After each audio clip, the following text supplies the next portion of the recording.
నమస్కారం. ముందుగా ఎన్‌పిఎన్ న్యూస్‌కు స్వాగతం. ఈరోజు మనము అసలు ఏకాదశి అంటే ఏమి? ఏకాదశి ఎందుకు జరుపుకుంటారు? ఏకాదశి రోజు ఎందుకు ఉపవాసం ఉంటారు అనే విషయం ఈరోజు సిద్ధాంత్ గారిని అడిగి తెలుసుకుందాం. స్వామి నమస్కారం. స్వామి అసలు ఏకాదశి అంటే ఏమి? ఏకాదశి వ్రతాన్ని ఏ విధంగా చేయాలి? ఏ విధంగా ఆచరించాలి చెప్పగలుగుతారా? తప్పకుండా. శ్రీ నరసింహో అఖిలాజ్ఞానమతద్భాంత దివాకరః జయత్యమిత సత్యనారాయణపయోనిధిః అస్మద్గురు సమారంభాం టీకాకృపాద మధ్యగాం మదాచార్య పర్యంతం వందే గురు పరంపరాం శ్రీ హరివాయు గురు. ఆధునిక యుగంలో ఏకాదశి అంటే సాధారణంగా తెలియదు. ఎందుకంటే ఉదయం లేచినప్పటి నుంచి సాయంకాలం వరకు డ్యూటీస్ పైన వెళ్ళే వాళ్ళకి కానీ ఇతరతర సంపాదన చేసే వాళ్ళకి కానీ ఇవన్నీ పెద్దగా కానీ చాలా చోట్ల ఇప్పుడిప్పుడు ఆధ్యాత్మికత బాగా పెరుగుతూ ఉంది. అది మీడియా ద్వారా కావచ్చు, నాలెడ్జ్ వల్ల కావచ్చు, ఇతరత్ర కావచ్చు. ఇప్పుడిప్పుడు చాలా మంది ఈ సనాతన ధర్మం పైన వెళ్ళడం వల్ల ఒకటి తెలుసుకుంటున్నారు.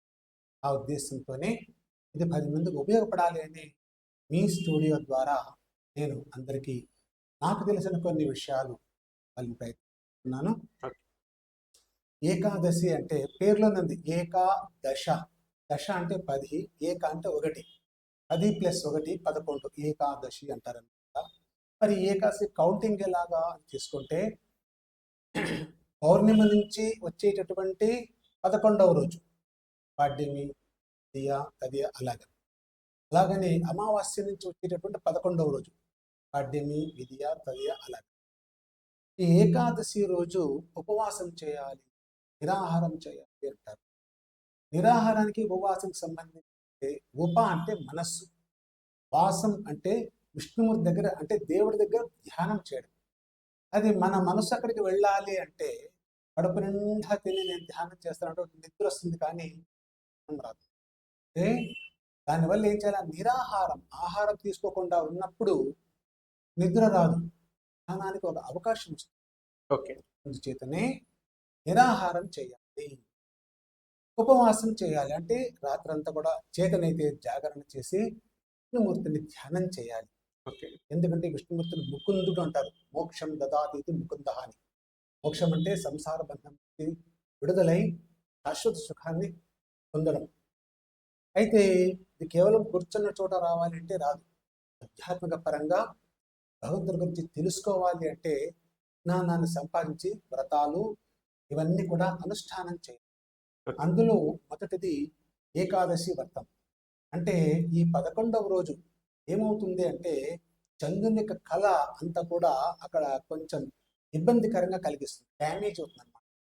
అంతేకాకుండా ఒకానొక సందర్భంలో మురాసురుడు అని ఒక అసురుడు విష్ణుమూర్తిని దగ్గర ఆశ్రయించాలని, ఏదో రకంగా ఆయన దగ్గర ఉండాలని చెప్పేసి ఆయన శరీరం పైన వేద రూపంలో ఉంటాడు. అప్పుడు విష్ణుమూర్తి అతడిని తన చెమట రూపం ద్వారా బయటికి పంపించి ఆ అసురుడు అక్కడ గత్యంతరం లేక రైస్ అంటే ధాన్యాలలో విశేషించి బియ్యం అందులో వచ్చి కూర్చుంటాడు. అసురుడు యొక్క ప్రభావం చేత అది ఆ రోజు మలినమైపోతుంది. మిగతా అన్ని రోజుల్లోనూ శుద్ధిగా ఉంటుంది, ఏకాదశి రోజు మాత్రం మలినం అవుతుంది. అందుకే ఆహారాన్ని స్వీకరించకూడదు. విశేషించి జలపానం కూడా చేయకూడదు. నిర్జల ఏకాదశి వస్తుంది, చాలా పుణ్యం అన్నమాట. అది జలం కూడా తీసుకోకూడదు. కానీ ఈ కలికాలంలో చాలా మందికి అశక్తులు, డిసీజెస్ ఉంటాయి, చేతకానితనం ఉంటుంది, పిల్లలు ఉంటారు, గర్భిణీ స్త్రీలు ఉంటారు. వీళ్ళందరూ చేయాలంటే కొంచెం వరకు ఇబ్బంది. కనుక శాస్త్రం వారికి కొంచెం ఎగ్జంప్షన్స్ ఇవ్వడం జరిగింది. అలాగని చెప్పేసి అన్నీ మనం తిని భగవంతుని ధ్యానం చేస్తామంటే కాదు. ఏకాదశి రోజు విశేషించి విష్ణు ప్రార్థన, విష్ణు ఒకటే కాదు, శైవ ప్రార్థన కావచ్చు, గణపతిని కావచ్చు, అందరూ కూడా ప్రార్థన చేయవచ్చు. భగవంతుని ధ్యానం చేయడానికి ఇది విశేషమైన రోజు. అంతేకాకుండా నిరాహారం, ఆహారం తీసుకోకపోవడం వల్ల కూడా మనకు దేహ శుద్ధి అవుతుంది, రక్త శుద్ధి అవుతుంది. మనం ఈ కాలం చూస్తుంటాం, డయాలసిస్ అంటే బ్లడ్ అంతా కూడా ఒక చోటు నుంచి హార్ట్లోకి వెళ్ళి అక్కడ బాగా ప్యూరిఫై అయ్యి మిగతా అంతా బయటకు వస్తాం. వేల కొద్ది మనం ఖర్చు పెడుతుంటాం. ఒక నాళ్ళ నుంచి వెళ్ళాలి, ఇంకో నాళ్ళ నుంచి బయటికి రావాలి. ఈ భగవంతుడు మనకు ఫ్రీగా కూర్చున్న చోట డయాలసిస్, ఫ్రీ డయాలసిస్ ఇది. అంటే మనం ఆహారం తీసుకోకుండా ఉన్నప్పుడు శరీరంలో ఆటోఫిగ్ అని ఒకటి ఉంటుందన్నమాట. ఆటోఫిగ్ అంటే శరీరంలో మనం తిన్న ఆహార పదార్థాలతో పాటుగా కొన్ని ఎంజైమ్స్, కొన్ని అణువులు వెళ్ళి దానికి పుష్టించి దేహానికి పుష్టి ఇస్తాయి. కానీ వయసైన తర్వాత మనం అదే ఆహారం తీసుకున్నా కూడా ఆ ఎంజైమ్ సరిగా పనిచేయవు. అంతేకాకుండా శరీరాన్ని తినడం ప్రారంభిస్తాయి. దానివల్ల మనకు చాలా రోగాలు వస్తాయి. ఈ ఆటోఫిగ్ వల్ల జపాన్లో ఓహిమా అని ఒక సైంటిస్ట్ దీనిపైన బాగా రీసెర్చ్ చేసి ఒకటి కనుక్కున్నాడు. ఏకాదశిని చెప్పలేదు అని మన వాళ్ళు చెప్పారు. అతను ఒక రీసెర్చ్ చేసినాడు, సైంటిఫిక్ రీసెర్చ్. ఏది అంటే 15 రోజులలో కనీసం 24 గంటలు ఎవరైతే ఉపవాసం నిరాహారం తీసుకోకుండా ఉంటారో, ఆహారం తీసుకోరో, వాళ్ళకి రక్తశుద్ధి కలిగి దీర్ఘాయుష్ పెరుగుతుంది అని అతను సైంటిఫిక్గా రీసెర్చ్ చేసినాడు. నోబెల్ బహుమతి కూడా అతనికి వచ్చింది టైం. అంటే మన వాళ్ళు అది ఎప్పుడో చెప్పేశారు ఏకాశి ఉపవాసం చేయాలి అని. ఈ ప్రకారంగా ఏకాశి చేయడం వల్ల ఏమవుతుందంటే శరీర శుద్ధి ఒకటే కాదు, ఆత్మ కూడా శుద్ధి అవుతుంది. భగవంతుని అనుగ్రహం సంపాదించడానికి విశేషమైన మార్గం. ఒక ఏకాదశికి మనం చేస్తే 200-250 ml ప్యూరిఫై అయిపోతుంది. మనకు సంవత్సరంలో 24 వస్తాయి మినిమం. ఎందుకు అంటే శుక్లపక్షంలో ఒక ఏకాదశి, కృష్ణపక్షంలో ఒక ఏకాదశి, అంటే సంవత్సరానికి 12 నెలలు, 24 ఏకాదశి మనం చేయడం వల్ల ఏమవుతుందంటే శరీరం బాగా శుద్ధిగా తయారవుతుంది అనమాట. రీసెంట్గా క్యాన్సర్ లాంటివి కూడా డిటెక్ట్ అయినప్పుడు ఏకాదశి వ్రతం వల్ల అది కూడా కణుతులు కానీ ఇవన్నీ కూడా కరిగిపోతున్నాయని కొన్ని శాస్త్రాల్లో వెల్లడైంది. ఇవన్నీ కూడా మన సనాతన ధర్మంలో ఉన్నాయి. వాటిని పెద్దగా గమనించలేదు. ఇప్పుడు అవన్నీ ఈ మీడియా ద్వారా బయటకు వస్తున్నాయి. ఏకాదశి చేయడం వల్ల భగవంతుడికి విశేషమైన అనుగ్రహం అవుతుంది. తొలి ఏకాదశి అని ఎందుకు ఆ పేరు వచ్చింది? దాని ప్రాధాన్యత ఏంటి? ఇక్కడ మనకు దీన్ని శయన ఏకాదశి అంటారు, విత్తనాల ఏకాదశి అంటారు, తొలి ఏకాదశి అంటారు. మనకు చాలా ఎగ్జాంపుల్ ఇదేందుకు తొలి ఏకాదశి అంటే మనకు ఉత్తరాయణం, దక్షిణాయనం 2 ఉన్నాయి. ఉత్తరాయణం 6 నెలలు, దక్షిణాయనం 6 నెలలు. మనకు డే అండ్ నైట్ తీసుకుందాం ఇంచుమించుగా. డే అండ్ నైట్ వచ్చేసి మనము 24 గంటలు. దాన్ని 3 భాగాలు చేస్తే 8 3 24. అంటే కనీసం ఒక మనిషి 8 గంటలైనా పడుకోవాలి. వాడికి ఆరోగ్యం బాగుంటుందని ఆరోగ్య శాస్త్రం చెప్తుంది. 8 గంటలు పడుకోవాలి అంటే మిగతా టైం అంతా కూడా 16 గంటలు ఇంచుమించుగా తను పని చేసుకోవచ్చు. ఆ 8 గంటలు కనీసం పడుకోవాలి. ఇదే రకంగా ఒక్క సంవత్సరంలో దేవతలకు వచ్చేసేసి 24 అవర్స్. ఎట్లా లెక్క వేసుకున్నప్పుడు 4 నెలలు అంటే 8 గంటలు ఇంచుమించుగా. ఈ ప్రకారంగా ఈ చాతుర్మాస్యం అంటారు అనమాట. ఈ చాతుర్మాస్యం అంటే 4 నెలల పాటు, అంటే ఒక అవధి. 4 మూళ్ళ 12 నెలలు. అంటే ఈ విష్ణుమూర్తి ఏం చేస్తాడంటే లోకానికి తెలియజేయాలా అనే ఉద్దేశం చేత మర్త్య శిక్షణార్థం అంటారు అనమాట. ఈ ప్రకారంగా శయనిస్తాడు చెప్పి చెప్తానమాట. అంటే ఫస్ట్ ఈ తొలి ఏకాదశి రోజు, అంటే దక్షిణాయనంలో ప్రప్రథమంగా వచ్చేటువంటి ఏకాదశిని తొలి ఏకాదశి అంటారు. ఉత్తరాయణం అంతా పని చేయాలి, దక్షిణాయనం అంటే రాత్రి అనమాట, రాత్రి సమయం. మనం పడుకోవాలి. దీన్ని దృష్టిలో పెట్టుకొని ఆ విష్ణుమూర్తి పడుకుంటాడు. అందుచేతనే శయన ఏకాదశి అని కూడా దీనికి పేరుందన్నమాట. అంతేకాకుండా ఈ చాతుర్మాసంలో దక్షిణాయనంలో వచ్చేటువంటి మొదటి ఏకాదశి. ఇప్పుడు నెక్స్ట్ శ్రావణ మాసం వస్తుంది, వర్షాకాలం, పంటలు పండాలి. అందుకే ఏం చేస్తారు, విత్తనాలన్నీ కూడా ఈరోజు శాస్త్రపరంగా చెల్లారి భూమిలోని విత్తనాల ఏకాదశి అని కూడా దీనికి పేరుందన్నమాట. ఈ ప్రకారంగా దీన్ని తొలి ఏకాదశి అంటారు. చాలా చోట్ల ఉత్తరాదిలో చాలా చోట్ల ఈరోజు పంటలన్నీ ప్రారంభం చేస్తారు. ఇంకా అక్కడి నుంచి ముందుకు పంట వచ్చిన వరకు కష్టపడతారు. ఈ ప్రకారంగా అందుకే ఆషాఢ మాసం మొదటి ఏకాదశిని శయన ఏకాదశి, తొలి ఏకాదశి, విత్తనాల ఏకాదశి అని చెప్పడం కూడా మొదటి నుంచి పరిపాటి. ఓకే, ఉపవాసం లేదా నిరాహారం దానివల్ల మనకు ఎలాంటి ప్రయోజనం ఉంటుంది? చాలా ప్రయోజనాలు, 1 కాదు 2 కాదు. చరక సంహిత అనే ఒకటి గ్రంథం, వైద్య గ్రంథంలో చరకుడు అనేటువంటి ఒక ఋషి లంఘనం పరమౌషధం అంటాడు. అంటే లంఘనం అంటే నిరాహారం, ఆహారం తీసుకోకుండా ఉండడం. మనం చూస్తుంటాం, తేలు కొట్టినా పాము కొట్టినా వాడికి ఆహారం ఇవ్వరు, ఎందుకంటే స్ప్రెడ్ అవుతున్నాయి. మందో మాపో ఇచ్చి కొంచెం నిలబెడతాడు. తేలు కాటుగా నైట్ అంతా నిద్రపోకుండా శాస్త్రం చెప్తుంది, వాళ్ళకి ఎక్కుతుంది అని. ఎందుకు అంటే ఆహారం తీసుకోవడం వల్ల అది ఫుడ్ పాయిజన్ అయ్యేదానికి అవకాశం ఉంటుంది అన్నమాట.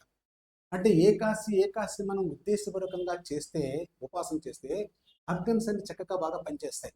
ఓకే. మనకు ఉదాహరణకు మనం గ్రైండర్ కానీ, లేదా వెట్ గ్రైండర్ కానీ తీసుకోండి. 24 అవర్స్ దాన్ని వర్క్ చేస్తే మిషన్ చెడిపోతుంది.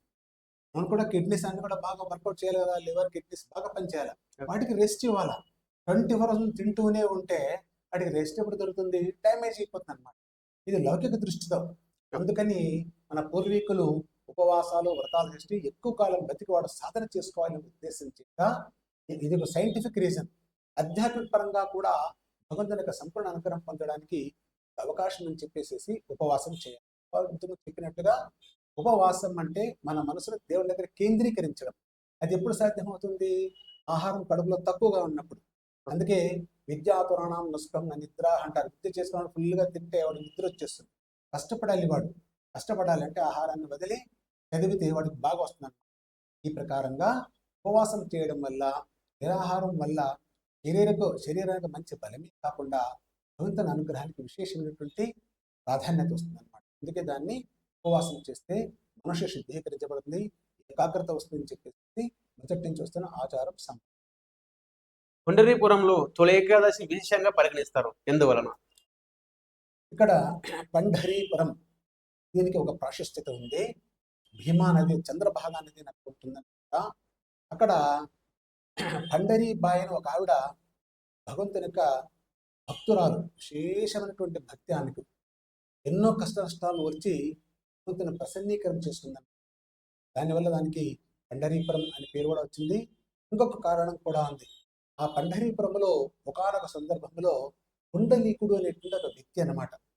ఈ పుండలీకుడు అనేటువంటి ఒక వ్యక్తి మొదటిలో నాస్తికుడు, దేన్ని నమ్మేవాడు కాదు, తల్లిదండ్రులు త్యజించేవాడు, ఆయనను ప్రేమించేవాడు కాడు.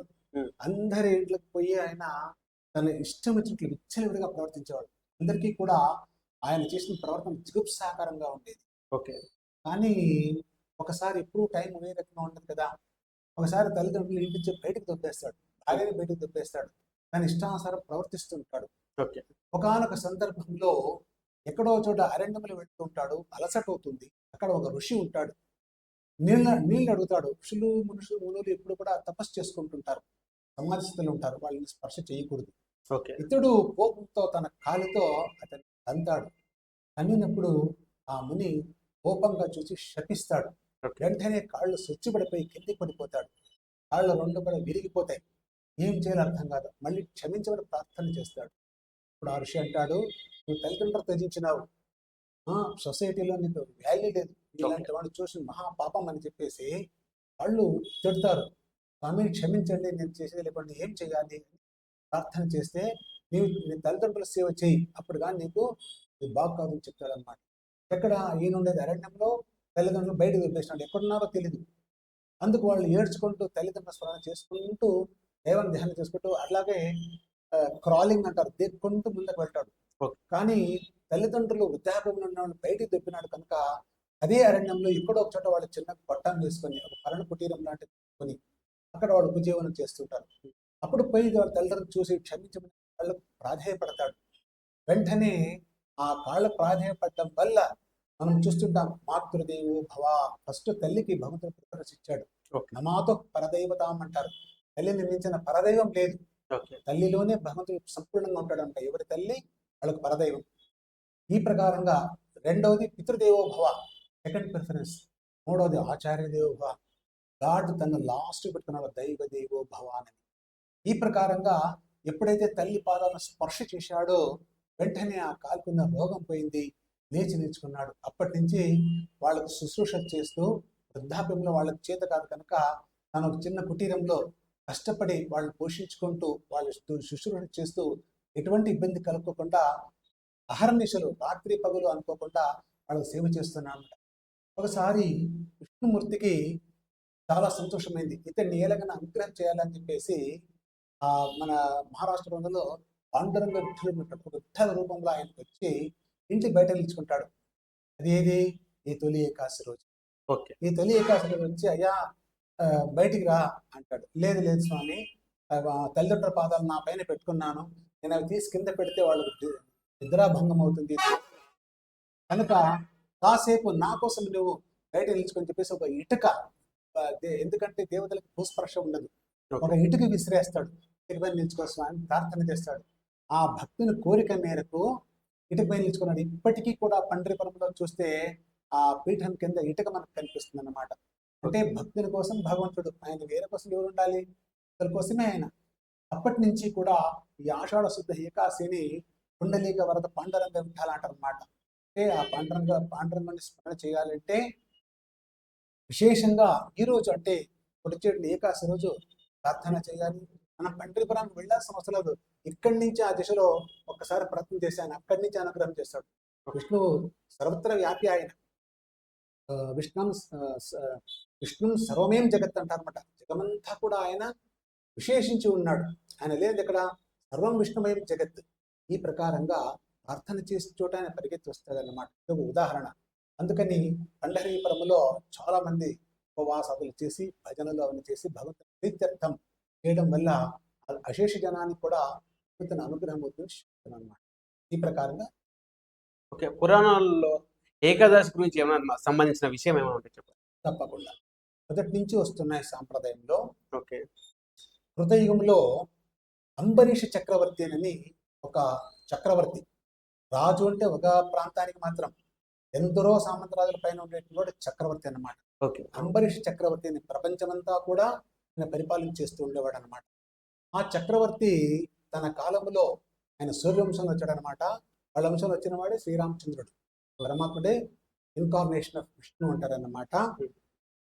అతడు ఒకసారి ఏకాశి వ్రతాన్ని చక్కగా ఆచరించి తన సామ్రాజ్యంలో మొత్తం ప్రపంచమంతా కూడా ఎవ్వడు కూడా భోజనం చేయకూడదు, నిరాహారం చేయాలి, భక్తి శ్రద్ధలతో పురాణాలను పఠించి అందరూ పైకి రావాలని చెప్పేసి చేసేవాడు.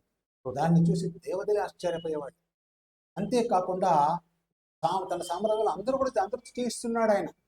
దానికి విష్ణుమూర్తి మెచ్చి ఒకసారి అతని ప్రత్యక్షమై తన సుదర్శన చక్రాన్ని అతనికి ఇస్తాడు. దీన్ని పెట్టి నువ్వు పూజ చేయి, నన్ను పూజించినట్లే అని చెప్పి చెప్తాడు అనమాట. అందుకు ప్రతిరోజు కూడా సుదర్శన చక్రాన్ని ఉపాసన చేసేవాడు. విష్ణుమూర్తి యొక్క సన్నిధానం అనమాట దాంట్లో. ఓకే. ఇలాగా ఉన్నప్పుడు ఒకసారి దుర్వాస మహర్షి వస్తాడు. ఆయన కూడా వింటాడు తన సామ్రాజ్యం అందరూ చేస్తున్నారంట, ఎవరు చేయకపోయినా అంబరీషుడు శిక్షించేవాడని. మరి ఆయనకి ఎట్లా తెలుస్తుంది? ఎక్కడో ఊర్లో ఉండేవాడు చేయకపోతే అతనికి ఎట్లా తెలుస్తుంది అంటే, ఆ సుదర్శన చక్రం చెప్పేది ఫలానా వాడు భోజనం చేసినాడు చూడండి, అప్పుడు అతనికి శిక్ష ఇచ్చేవాడు అనమాట. ఈ ప్రకారంగా అందరూ భయపడి కానీ భక్తులు కానీ చేసేవాళ్ళు. దాని ప్రభావం వల్ల దేశమంతా సుభిక్షంగా ఉంటుందన్నమాట. దాన్ని విన్నటువంటి దుర్వాస మహర్షి చూస్తాం ఈయనకు భక్తి ఎంత మాత్రం ఉందోనని పరీక్ష చేయాలని వస్తాడు. దుర్వాసం అని పేరే అతని కోపం అని చెప్పేసి శాస్త్రం, అంటే కోపం శిరోభూషణం అనమాట వాళ్ళకి. ఆయన ఒకసారి వచ్చి, అది ఎప్పుడు వస్తాడు? ఏకాశి రోజే వస్తాడు ఆయన. ఎలాగో ఉపవాసం అంటారు కదా, 24 గంటలు అని చెప్పేసి వస్తాడు. వచ్చిన తర్వాత మరుసటి రోజు ద్వాదశి అంటారు. ద్వాదశి సమం వ్రతం అంటారు. ద్వాదశికి సమైన వ్రతం లేదు అని. ద్వాదశి రోజు ఏం చేస్తారంటే, ఏకాశి ఘడియలు అయిపోయిన తర్వాత ద్వాదశి ఘడియలు ఒకవేళ తక్కువగా ఉంటే ఆ తక్కువ సమయంలోనే భోజనం చేయాలి. ఒక్కొక్కసారి అది 360 degrees మారుతూ వస్తుంది అనమాట. ఒకరోజు 6 గంటలకే ద్వాదశి వెళ్ళిపోతుంది, 7 గంటలకు వెళ్ళిపోతుంది, 8 గంటలకు వెళ్ళిపోతుంది. అటువంటిప్పుడు ద్వాదశి ఘడియలు 8 గంటల లోపలనే భోజనం చేయాలని ఒక శాస్త్రం. ఈ ప్రకారంగా ఉన్నప్పుడు ఆ రోజు అల్ప ద్వాదశి అంటారు. ద్వాదశి చాలా కొద్దిగా ఉంటుంది. సూర్యుడు పుట్టిన తర్వాత ఒక 10-15 నిమిషాలు మాత్రమే ఉంటుంది అనమాట. ఆయన వచ్చిన రోజు ఆయన ఏం చేస్తాడంటే, దూర్వాస మహాముని, అయ్యా నేను పోయి నా శిష్య పరివారంతో నది స్నానం చేసొస్తాను, నా కోసం వెయిట్ చేయి అంటాడు. సరే, నేను అంబరీష మహాముని వంటలు అన్ని చేయించి ఉంటాడు. దూర్వాస మహామునికి ఇచ్చి తను కూడా తీసుకోవాలన్నీ. ఆయన వెళ్ళిపోయినాడు. ఎంతసేపటికి తిరిగి రాడు. ఏం చేయాలా? ఆహారం తీసుకుంటే శాస్త్రం ఒప్పుతుంది, విష్ణుమూర్తికి ప్రీతి. తీసుకుంటే మహర్షి శాపం ఇస్తే అది ఒక తొందర, వంశం నిర్వంశం అయిపోతుంది. దిక్కుతోచని పరిస్థితిలో అక్కడున్న ఋషులందరినీ పిలుస్తాడు ఆయన. అయ్యా నా పరిస్థితి ఏమిటి? తీసుకుంటే ఆయన శాపం ఇస్తాడు, తీసుకోకపోతే ఇంతకాలం చేసిన వ్రతం అంతా కూడా వ్యర్థం అయిపోతుంది, ఏం చేయాలి అని. అప్పుడు వాళ్ళు పురాణాలు, ఇతిహాసాలు, ధర్మశాస్త్రాలు, మనం చెప్తాం కదా ఐపీసీ, ఇండియన్ పీనల్ కోడ్, అట్లా స్మృతి పురాణాలను తిరిగేసి చివరికి ఒక మాట చెప్తారు. అయ్యా జలపానం చెయ్యి, నీళ్లలో ఫుడ్ కంటెంట్స్ ఉండవు, ఆహారం తీసుకున్నట్టు ఉంటుంది, భగవత్ప్రీతి అవుతుంది. ఆయన కోసం వెయిట్ చేసిన తర్వాత ఆయనకు ఆహారం పెట్టి నువ్వు తీసుకోవచ్చు, నువ్వు ఎగ్జామ్షన్ చెప్తారు. ఓకే. అప్పుడు ఆయన ఏం చేస్తాడంటే అత్యంతంలోకి విష్ణుమూర్తిని ప్రార్థన చేసి కొద్దిగా నీళ్ళు ఎప్పుడు వేసుకుంటాడో అప్పుడే ఆ దూర్వాసన ధ్వని రావడం జరుగుతుంది. నన్ను వదిలి నీవు ఆహారం తీసుకుంటావా అని తిట్టడం ప్రారంభిస్తాడు. నీవు నీటిలో చేపై పుట్టునని, నీటిలో తాబేలై పుట్టు, వరాహమై పుట్టు, ఇట్లా అన్ని 10 రకాలుగా తిడతాడు. మనం దశావతారం చెప్తాం కదా, 10 రకాలుగా తిడతాడు. అట్లా తిట్టినప్పుడు ఆయన చేసేది ఏం లేకోకుండా విష్ణుమూర్తిని ధ్యానం చేస్తూ ఉంటాడు. స్వామి ఏమన్నా తిట్టు అని ఆయన కాన్సన్ట్రేషన్ అక్కడ పోయి ఉంటుందన్నమాట. ఇలాగ ఉండడం వల్ల విష్ణుమూర్తికి తిట్టినది ఎవరిని? అంబరీషుడిని. కానీ అంబరీష్ మనసు ఎక్కడుంది? విష్ణుమూర్తి దగ్గర ఉంది. కనుక ఆయన అన్ని స్వీకారం చేస్తాడు. అందుకే ఆయన మత్స్యావతారమై వచ్చాడు, కూర్మావతారం వచ్చాడు, ఇట్లా అన్ని రూపాలు ఆయన తీసుకొని వచ్చాడు భక్తుని కోసం. ఆ దూరాసమని అన్ని శాపం ఇచ్చిన తర్వాత మళ్ళీ ఏం చేస్తాడంటే ఒక తన వెంట్రుకను తీసి అప్పళించి దాంతో ఒక భూతాన్ని సృష్టి చేసి అంబరీషుని తినమని పంపించేస్తాడు. తినమంటే ఆ భూతం వచ్చేటప్పటికి సుదర్శన చక్రాన్ని కోపం వస్తుంది. విష్ణుమూర్తి భక్తిని నువ్వు ఇలాగ చేస్తావని చెప్పేసి ఆ సుదర్శన చక్రం వచ్చేసి ఆ భూతాన్ని సంహరిస్తుంది. సంహరించి ఆ దానికి కారణమైనటువంటి దూర్వాస మహాముని వెంటబడుతుంది. అప్పుడు ఆయన చేసేది లేక అక్కడి నుంచి కైలాస లోకానికి వెళ్ళి శివుని ప్రార్థిస్తాడు. శివుడు అంటాడు, ఈ విష్ణుమూర్తి డ్యూటీ నాకు సంబంధం లేదు, నువ్వు పోని.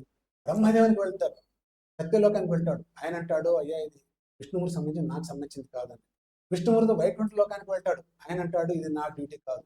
ఎందుకు అంటే నా యొక్క ఈ చక్రాన్ని ఆయనకి ఇచ్చారు, ఆయన పూజ చేస్తున్నాడు, నువ్వు ఆయన ఓకే అంటే నాకేం ప్రాబ్లం లేదు. మళ్ళీ ఆయన పరిగెత్తుకొస్తాడు. పరిగెత్తుడు విష్ణు చక్రం కూడా ఆయనకి వస్తూ ఉంటుంది. అప్పుడు ఆ అంబరీషుని కాళ్ళకు పడతాడు, క్షమించను ఆయన అని. అప్పుడు అన్నట్టు విష్ణుమూర్తిని ఇలాగ ఉండమని చెప్పి కాసేపు అక్కడే ఉంటుందన్నమాట నిలుచుకొని. మళ్ళీ సుదర్శన చక్రం కూడా ప్రార్థిస్తాడు. అప్పుడు అంటాడు ఆయన, సుదర్శన చక్రమా నీవు అతన్ని సంహరిస్తే నన్ను సంహరించినట్లే, నువ్వు ఉపసంహారం చేయమంటాడు. అప్పుడు అది పోయి తన స్థానంలో కూర్చుంటుంది. అంటే ఆ వ్రతానికి ఎంత శక్తి ఉంది అనేది చూపిస్తుంది అనమాట. ఆయన కొంచెం ఆహారం తీసుకోవడం వల్ల అక్కడ వ్రతం సంపూర్ణం అయిపోయింది. ఆ వ్రత ప్రభావం వల్ల దుష్ట శక్తులన్నీ కూడా పోయినాయి అన్నమాట. అంటే అంత శక్తి దానిలో ఉంది అనేది. ఇటువంటి పురాణాల్లో చాలా ఉన్నాయి, ఒకటి కాదు రెండు కాదు. ఇది కేవలం ఒక చిన్న కథ మాత్రమే. పురాణ ఇతిహాసంలో ఏకాదశి గురించి విశేషంగా చెప్పబడి ఉంది. వాటిని ఆచరణ చేస్తూ కూడా భగవంతునికి సంపూర్ణ అనుగ్రహం అవుతుందని శాస్త్రం. స్వామి, ఉపవాసం చేతకాని వారు ఏదైనా ఆహారం తీసుకోవచ్చా? దానికి మినహాయింపు ఏమన్నా పురాణాలలో? శాస్త్రోక్తంగా మినహాయింపు లేదు, కానీ శాస్త్రములో 8 వయస్సు లోపు ఉండే వాళ్ళు ఏదైనా తీసుకోవచ్చు, 80 ఏళ్ళకు పైబడిన వాళ్ళు తీసుకోవచ్చు అని శాస్త్రం ఉంది. ఎందుకంటే అశక్తులు చేత కాదు కనుక. శక్తి ఉండేవాళ్ళు చేయవచ్చు. ఇప్పటికీ కొన్ని ఉడిపి లాంటి ప్రాంతాల్లో 80 వాళ్ళు కూడా చేస్తున్నారు చేతనైతే. ఇప్పుడు గర్భిణీ స్త్రీలు ఉంటారు, శిశువు ఇంకొక జీవం పెరుగుతుంటుంది కదా. ఇలాగా అశక్తులు, షుగర్ ఉంటుంది, ఏం ఉండలేం స్వామిని అటువంటి వాళ్ళకి, ఏదైనా రోగాలు పడిన వాళ్ళకి కొద్దిగా ఎగ్జంప్షన్. ఎందుకంటే ఆ రోజు అన్నం తింటే, అంటే బియ్యము లేదా ఉద్ది బిడలు ఈ 2 పదార్థాలతో మిశ్రణం కానీ తింటే దాంట్లో మాతృగణం గమనం, తల్లిదండ్రుల సంపర్కం చేసిన దోషం కూడా వస్తుంది. స్త్రీవద, గోవద ఇవన్నీ వస్తాయని శాస్త్రం వాటిని నిషేధించింది అన్నమాట ఆ రోజు మాత్రం. అయితే చేతకాని వాళ్ళు ఏం చేయాలి అంటే దాంట్లో కొన్ని ఎగ్జంప్షన్స్. చేత కాదు, నీళ్లు తీసుకోవచ్చు. నీళ్లు తీసుకుంటే ఒక రకమైనటువంటి పుణ్యం. లేదు ఇంకా చేత కాదు అంటే పాలు ఇత్యాదులు తీసుకోవచ్చు, రసభాగాలు. అది చేత కాదు, పళ్ళు తీసుకోవచ్చు. అంతవరకు ఒక ఎగ్జంప్షన్, 50-50. లేదు ఇంకా మాకు చేత కాదు అంటే గోధుమతో చేసిన పదార్థాలు కొంచెం వరకు ఎగ్జంప్షన్. అది అశక్తులైతే మాత్రమే. ఎందుకంటే యవ అంటారనమాట, గోధుమలకు వేదవ్యాసుల వారు దానికి అభిమాన దేవత. అందుచేత కొంచెం వరకు చేత కాదంటే రవాతో చేసిన పదార్థాలు ఏమైనా తీసుకొని ఆ వ్రతాన్ని నిలబెట్టవచ్చు. అలాగని ఫుల్గా తినడానికి కాదు, చేతనైనంత వరకు కొద్దిగా తగ్గించుకుంటూ రావాలి. అట్లా చేస్తే బాగుపడుతుంది, ఆరోగ్యం బాగుపడుతుంది, భగవంతుని భక్తి కూడా వస్తుంది అన్నమాట. భగవంతుని ప్రార్థన చేసుకోవచ్చు, స్వామి నాకు ఆ సంపూర్ణమైన శక్తిని ఇవ్వు, నాకు దయచేసి నీ వ్రతాన్ని చేయించును ప్రార్థన చేసుకో. ఈ ప్రకారంగా ఏది ఏమైనప్పటికీ కూడా ఆహారం మాత్రం అంటే అన్నాదులు వర్జ్యం. ఆహారాన్ని అయితే సంపూర్ణంగా కడుపు నిండా అన్ని పంచపక్ష పరిమాణాలు తింటే చాలా దోషాలు వస్తాయని, నరకలో కొనపడతారని చెప్పేసి శాస్త్రం చెప్తుంది. శాస్త్రవాక్యాన్ని వింటే మనము పైకి వస్తాం, శాస్త్రవాక్యాన్ని వదిలేసేస్తే అధోగతి అవుతున్నాం. ఇది ఎప్పటి నుంచి వస్తున్న శాస్త్రం. స్వామి, చతురస్యం అంటే ఏమిటి? దాన్ని ఏ విధంగా ఆచరించాలి తెలియజేయగలుగుతారు? చాతుర్మాస్యం. చాతుర్మాస్యం అంటే పేర్లోనే ఉంది. మాసం అంటే నెలలు, 4 మాసాలు చాతుర్మాస్యం. ఇంతకుముందు చెప్పినట్టుగా మీకు ఆషాఢ శుద్ధ ఏకాదశి నుంచి 4 నెలలు. ఈ 4 నెలలు కూడా చాంద్రాయణ వ్రతమని చాలా వ్రతాలు ఉన్నాయి. మౌన వ్రతమని, అశన వ్రతమని. అశన వ్రతం అంటే కింద చాప గీప ఏ వేసుకోకూడదు, గడిచిపోయి పడుకోదు, ఎండపైనే పడుకోవాలి, ఇట్లా ఉంటుందన్నమాట. చాంద్రాయణ వ్రతం. చాంద్రాయణ వ్రతం అంటే చంద్రుని కళలు రోజు రోజుకు ఇంక్రీజ్ అవుతుంటాయి. పాడ్యమి, విద్య అనేది పౌర్ణమికి ఫుల్ అయిపోతుంది అనమాట. అక్కడి నుంచి డిక్రీజింగ్, ఆరోహణ క్రమం, అవరోహణ క్రమం. అంటే శుద్ధ పాడ్యమి నుంచి పౌర్ణమి వరకు చంద్రుడు ఎట్లా పెరుగుతూ ఉంటాడో అట్లా ఒక్క పిడికెడ ముద్ద, ఒక పిడికెడ అన్నం తినాలి అంతే. రేపు 2 పిడికెళ్ళు, మర్నాడు 3 పిడికెళ్ళు, ఇట్లా 15 పిడికెళ్ళు ఆహారం తీసుకోవాలి. అక్కడి నుంచి ఒకటి తగ్గించుకుంటూ రావాలి. ఈ 4 నెలలు ఇట్లా ఎవరు చేస్తారో చాంద్రాయణ వ్రతం అని వాళ్ళకి మోక్షం సిద్ధిస్తుందని శాస్త్రం. అలాగే మౌన వ్రతం. మౌన వ్రతం అంటే ఏది మాట్లాడకూడదని కాదు, ఏదైనా అవకాశం ఉంటే కనుక పెన్నుతో రాయడం కానీ, సైకిల్ చేసి చెప్పడం కానీ అదొక వ్రతం. అది కూడా విష్ణు ప్రీతికరం అన్నమాట. ఇంతే కాకుండా ధాన్యాలు దానం చేయడం, ఎవరికైనా ఏదైనా సహాయం చేయడం, విష్ణు ఆలయాలు కానీ, శైవాలయాలకు కానీ, ఇతర ఆలయాలకు కానీ ప్రతిరోజు దర్శనం చేయడం, ఇటువంటివి ఈ 4 నెలలు చేయాలి. ఈ 4 నెలలు కూడా కొన్ని సందర్భాలలో 4 ఆహార పదార్థాలు త్యజించాలి అని చెప్తారనమాట. మొదటి నెలలో శాఖ వ్రతము అంటారు. అంటే కాయగూరలు పనికిరావు. ఎందుకంటే వర్షం వచ్చి ఉంటుంది కదా, అది వర్షంలో ఉన్నటువంటివన్నీ చాలా బ్యాక్టీరియా అంతా దానిలో వచ్చి ఉంటుంది. అందుకు ఈ ఒక నెలంతా కూడా ఏకాశి నుంచి మళ్ళీ ఏకాశి వరకు కూడా ఒక నెల శాఖవ్రతం. అంటే కాయగూరలు తినకూడదు. డ్రైగా అంటే కందిపప్పు, మినపప్పు ఇటువంటివి తీసుకోవచ్చు. ఈ ప్రకారంగా హెల్త్ స్టాండర్డ్గా ఉంటుంది శాస్త్రం. రెండవ నెలలో క్షీరవ్రతం. అంటే రెండవ నెలలో దధి వ్రతం. దధి అంటే పెరుగు తీసుకోకూడదు. ఎందుకు అంటే మనం చూస్తుంటాం వర్షాకాలంలో మనం తినకపోయినా కూడా ఈ ఆవులు ఇవన్నీ కూడా పచ్చిగడ్డలు తింటాం. వాటిపైనంతా కూడా మాలిన్యం ఉంటుంది. ఆ మాలిన్యం వాటి శరీరం ద్వారా బయటికి వచ్చినప్పుడు అది మనకి ఇబ్బంది కలిగిస్తుంది. అందుకని పెరుగును వదిలేసినారు. అలాగే 3వ నెలలో పాలు వదిలేసినారు, అందం ఎక్కువగా అవుతుందని చెప్పేసి. 4వ నెలలో ద్విదళ వ్రతము అంటారు. అంటే ఏ విత్తనాన్ని పగలగొడితే 2 కాకూడదు అది.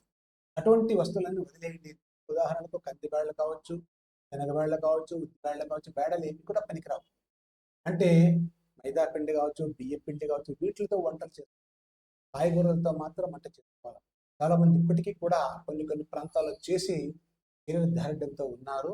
అది విశేషంగా చేసేవాళ్ళు. అంత లేకపోయినా కూడా సంవత్సరం అంతా చేత కాలేదు, కనీసం ఈ 4 నెలలైనా కూడా ఏకాశి ఉపవాసం చేస్తే విశేషమైన పుణ్యం. స్వామి, చివరిగా ఈ ఏకాదశి ఏ రోజు వస్తుంది? ఆ వ్రతాన్ని ఏ విధంగా ఆచరించాలి? అంటే ఉదయం లేచి ఏం తీసుకోవాలి? మళ్ళీ మరుసటి రోజు ఎన్ని గంటలకు అయిపోతుంది? ఎప్పుడు ఆహారం తీసుకోవాలి తెలియగలుగుతారా? తప్పకుండా. ఏకాదశి అనేది ఇంతకుముందు చెప్పినట్టుగానే ఆహార పదార్థాలు దాన్ని వర్జించాలి అని చెప్పడం జరుగుతుంది. అందులోని విశేషంగా రైస్ అనేది తీసుకోరాదు. అంతేకాకుండా ఉద్దిబెడలు కూడా, ఉద్దిబెడల్లో వచ్చేసి దానికి అధిపతి రాహువు, అంతేకాకుండా మాంసకృతులు దాంట్లో ఎక్కువగా ఉంటాయి. అందుచేత దాన్ని వర్జం చెప్తారనమాట. ఏకాదశి రోజు తెల్లవారుజామున ఆ ఏకాదశి గడియలు ఉన్నప్పుడంతా కూడా తొందరగా లేచి స్నానాదులు ఆచరించి భగవంతుని ఆరాధన చేసి వాళ్ళ డ్యూటీస్కి వెళ్ళొచ్చు. వచ్చిన తర్వాత అనుకూలం ఉంటే ఏదైనా దేవాలయానికి వెళ్ళి శుద్ధిగా రాత్రి అంతా కూడా ఏదైతే జాగరణ చేయాలి. అంతేకాకుండా సహస్రనామం కావచ్చు, శివ సహస్రనామం కావచ్చు, లలితా సహస్రనామం కావచ్చు, ఏదైనా సరే పారాయణలు ఎక్కువ చేయాలి. ఈ కాలంలో భగవంతుని విశేషంగా అర్చన చేయాలి. అందుకే మనం చూస్తుంటాం పీఠాధిపతులు ఈ 4 నెలలు కూడా ఒకే చోట కూర్చుంటారు. ఉద్దేశం ఏమంటే వాళ్ళని పారివ్రాట్ అంటారు. పారివ్రాట్ అంటే ఇప్పుడు తిరుగుతూనే ఉండాలి, సంచారం చేస్తుండాల. ఒకే ఊర్లో 3 రోజులు ఉండకూడదు, శాస్త్రం ఉంది అది. అందుకే వాళ్ళు తిరుగుతూ ఉండాలి. కానీ ఈ 4 నెలలు మాత్రం దీక్ష చేసుకుంటారు. ఎందుకంటే 4 నెలలు కూడా వర్షాకాలం అన్ని చోట్ల చాలా ఇబ్బందికరంగా ఉంటుంది. వెనకటి కాలాలలో బండల్లో కానీ ఏనుగుల పైన కానీ వెళ్తూ ఉండేవాళ్ళు. ఇప్పుడు వర్షాలు వస్తే ఇబ్బంది కదా, అందుకని 4 నెలలు కూడా ఒక చోట మాత్రం కూర్చునేవాళ్ళు. అందుకే దీన్ని చాతుర్మాస దీక్ష అంటారనమాట. ఏకాదశి రోజు అలాగ చేసి ఏకాదశి ఘడియలు కొన్ని ఉంటాయన్నమాట. ఆ ఘడియలో ఉపవాసం చేసి ద్వాదశి గడియలు మన క్యాలెండర్లో ప్రతి చోట్ల ఉంటుంది. అది తెలియకపోతే ఎవరిని అడిగి తెలుసుకోవచ్చు. ఈ ద్వాదశి ఘడియలు ఉన్నంత లోపలనే భోజనం చేయాలి. ఒక్కోసారి ద్వాదశి ఘడియలు 12 గంటల వరకు ఉంటాయి, 11 వరకు ఉంటుంది, మధ్యాహ్నం 3 వరకు ఉంటుంది. ఆయా తిథులను బట్టి ఒక్కోసారి తెల్లవారుజామున 6 గంటలకు వెళ్ళిపోతుంది, 7 గంటలకు వెళ్ళిపోతుంది. అంత లోపలే లేచి స్నానాదులు ఆచరించి భగవంతునికి ఏదైనా చేతనైనది ద్రవ్యాన్ని నైవేద్యం చేసి దాన్ని ఉదయాన్నే భోజనం చేయాలి. దాన్ని పారణ అంటారన్నమాట. ఎందుకంటే ముందు రోజంతా ఉపవాసం చేస్తుంటారు కదా, అందుకు మరుసటి రోజు తొందరగా దేవుడికి నైవేద్యం చేసి ఆహారం స్వీకరిస్తే అది విష్ణు ప్రీతిని. అందుకే ద్వాదశి సమం వ్రతం అన్నారు. అన్ని వ్రతాలు సత్యనారాయణ సంవత్సరం చేస్తాం, ఈ వ్రతాలు చేస్తాం, చాలా ఉన్న వ్రతాలు, కానీ ఇవన్నీ కూడా దాన్ని వెనకలని చెప్పేసి విష్ణు పురాణం చెప్తా ఉంది, వరాహ పురాణం చెప్తా ఉంది, చాలా పురాణాలు. ఈ ప్రకారంగా ఇది అల్టిమేట్ అన్నమాట. చాలా మందికి అవగాహన లేదు. తెలుసుకొని చేస్తే దాని పుణ్యం యథోధర్మతో చేయ, ఎంత మనం చేసుకుంటే తప్పనిసరిగా అంత వాడి యోగ్యతకు అనుగుణంగా అతని యొక్క అనుగ్రహం సంపూర్ణంగా ఉంటుంది. ఈ ప్రకారంగా ఏకాదశి తెలుసుకోవాలి. ఓకే, ఈరోజు మనం ఏకాదశి అంటే ఏమి, ఏకాదశి వ్రతాన్ని ఏ విధంగా ఆచరిస్తారు తెలుసుకున్నాం. రేపు సరికొత్త టాపిక్తో ముందుకు రావడం చెప్తాం. నమస్కారం.